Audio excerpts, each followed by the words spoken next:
காரரிசி புட்டுமா சாப்பிட்றதுக்கு உடம்புக்கு நல்லது, இடுப்புக்கு நல்லது. காரரிசி 1.5 டம்ளர், வெள்ளை அரிசி 1/2 டம்ளர், அதாவது புழுங்கல் அரிசி. அதை சேர்த்துட்டு ஊற வச்சிடணும்.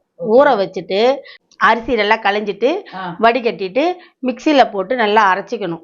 அரைச்சி ஜெலிசி எடுத்துக்கணும். லாஸ்ட்ல அந்த குருமை வருது பாத்தீங்களா, அதை விடக்கூடாது. அதுலயே போட்டு மிக்ஸ் பண்ணி கலந்துடணும். துணியை நனைச்சிட்டு ஆவி கட்டுறதுக்கு போடணும்.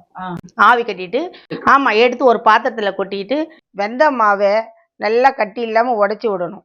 உப்பு தண்ணி 1 டம்ளர் நல்லா 4 பக்கம் ஊத்தி விடணும். கொஞ்சம் கொஞ்சமா பிடிச்சா பிடிக்க வரணும், உதுத்தா உதுந்த வரணும். வேக விட்டுட்டு தட்டுல போட்டு தாராளமா தேங்காய் போடணும், ஏலக்காய் போடணும். நாட்டு சக்கரம் போட்டுக்கலாம், இல்ல சக்கரை போட்டுக்கலாம், சக்கரை போட்டுக்கலாம். நல்லா நெய் விட்டு முந்திரி பருப்பு நல்லா பொரியிட்டு, தாராளமா போட்டாதான் நல்லா இருக்கும். புட்டு இன்னும் கொஞ்சம் கொடுங்க சாப்பிடுவேன் அப்படின்போம். அதுல போட்டு நல்லா ஒன்ன போல கலக்கணும். கலக்கி வச்சா முடிஞ்சு போச்சு வேலை. சாப்பிட வேண்டியதான், அவ்வளவு. ஒண்ணுமே இல்லை. நீ கொடுத்தியனால இன்னும் கொஞ்சம் கொடுப்பீங்களான்னு கேட்பீங்க.